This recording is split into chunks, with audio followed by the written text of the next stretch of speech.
When you work in media, mass media, I think it's one of the most important jobs, because what we have to do is we have to interpret what most of you in this room do for a living and make sense of it to the general public.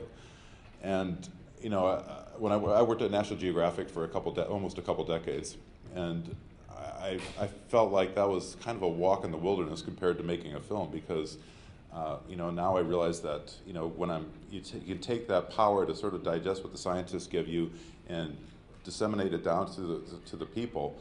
It's you know, it becomes a weapon of mass construction. You know, you drop a bomb, you kill people, you make a film, you write an article for the Washington Post. You have the opportunity to change minds, and Juliet Eilperin has done just that. She's one of the few surviving environmental writers that's working for a mass newspaper, and she keeps her finger on that pulse. She keeps on moving the needle, especially in a town like this. I can't imagine a more important community to keep that finger on the pulse of what's going on in the oceans and the environment. It's my great pleasure to award this award to Juliet Eilperin.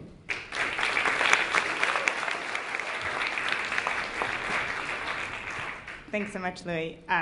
It's a lovely coincidence that the first time and the only time I was lucky enough to hear Peter Benchley speak, it was because Dave Helvarg decided that I, new to the environment beat, needed to come to the Blue Vision conference to learn something about the ocean. I stood in the back of a crowded room, transfixed, as Peter described his diving adventures face to face with great whites after he had transformed the public consciousness about sharks with Jaws. He was a master storyteller, and to be associated with him is a privilege. I've been lucky enough to spend the bulk of my career at one of the nation's great remaining newspapers, the Washington Post. While I started out covering politics for the paper, I was smart enough to switch beats in 2004. As my mother observed, covering marine biologists is a lot more fun and entertaining than covering politicians. One moment I experienced in November, he just talked and talked and talked, and he actually pointed, he gesticulated out at the ocean.